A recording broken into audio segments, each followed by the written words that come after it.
जब तुम्हें कोई कष्ट पहुंचावे तो पत्थर सरीखे हृदय के हो जाओ, कठोर हृदय, सह जाओ, चुप जाओ। जैसे पत्थर में चोट पहुंचावे तो कोई फर्क नहीं पड़ता, ऐसे ही तुम्हारे ऊपर कोई फर्क नहीं पड़ना चाहिए। ये भगवत प्राप्ति के लिए सहनशीलता अनिवार्य है।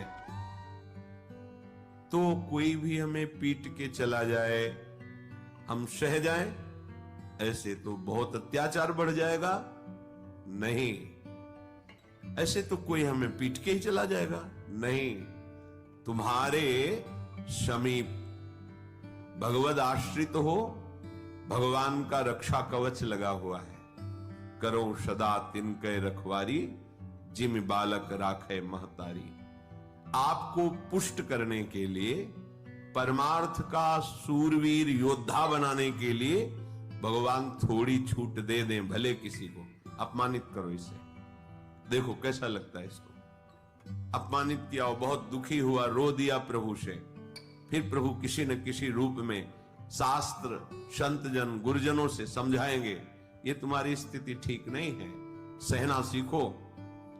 जब ये द्वंद्वों को सह जाओगे तब महाप्रेम को सहने की सामर्थ्य आएगी। तुम द्वंद्वों में विचलित हो रहे हो, कोई अपमानित कर दिया, गाली दे दिया, तुम रो पड़े, फिर महाप्रेम को कैसे सहोगे? वो प्रभु तुम्हें समर्थ बनाने के लिए भले किसी को प्रेरणा कर दे, अन्यथा कोई ऐसा पैदा नहीं हुआ कि भक्त का बाल बांका कर सके। वो हाथ उसी समय नष्ट हो जाएगा जिस समय भगवान के जन की तरफ वो अन्य भाव से हाथ उठाएगा। अपमान भावना से राम रोष पावक सो जरई, जो अपराध भक्त कर करे।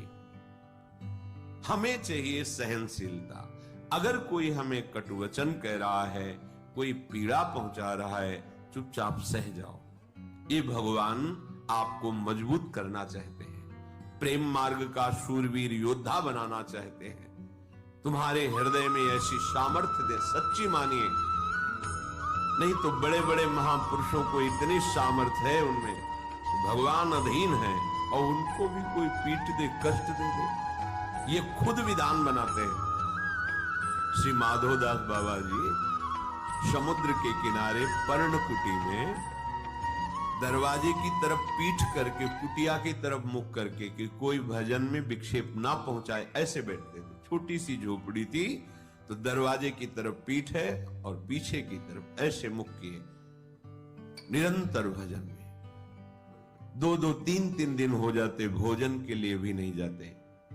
श्री भगवान करुणा करके स्वयं जगन्नाथ जी अपने भोग की थाल लेकर आए।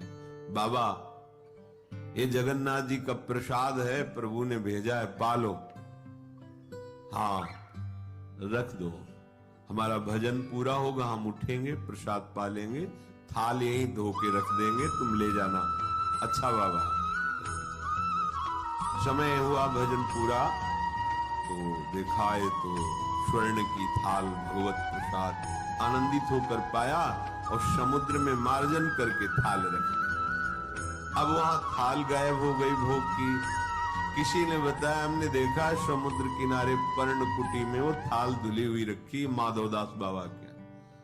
भगवत पार्षद जन आए, तुमने थाल चुराई, पिटाई की? कुछ नहीं बोले।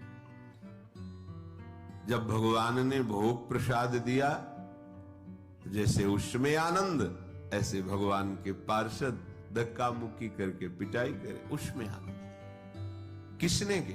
उनको ये समझ नहीं है कि ऐसे एकांतिक गर्भगृह से भोग की थाल भला बाबा के, और अगर ले जाते तो सब बाहर ही तो बैठे थे ध्यानस्थ कि भगवान भोग आरोग रहे, पार्षद बैठे हुए चिंतन कर रहे। पर वहां प्रभु पिटाई करवाना चाहते नहीं। किसी की ताकत है कोई छूले भक्त को, क्यों करवाना चाहते? अपने भक्त को मान रहित, देह भाव रहित, हृदय में ऐसा महान पुष्ट भगवत प्रसाद पा रहे हैं, भगवत पार्षदों से पिटाई दोनों समान। इसीलिए भक्तजनों के साथ कभी कभी ऐसे बर्ताव हो जाते हैं, तो उनको ये नहीं सोचना चाहिए कि कहां गए भगवान, रक्षा क्यों नहीं की। वो चाह रहे हैं तुम इतने सहनशील बनो। तुम इतने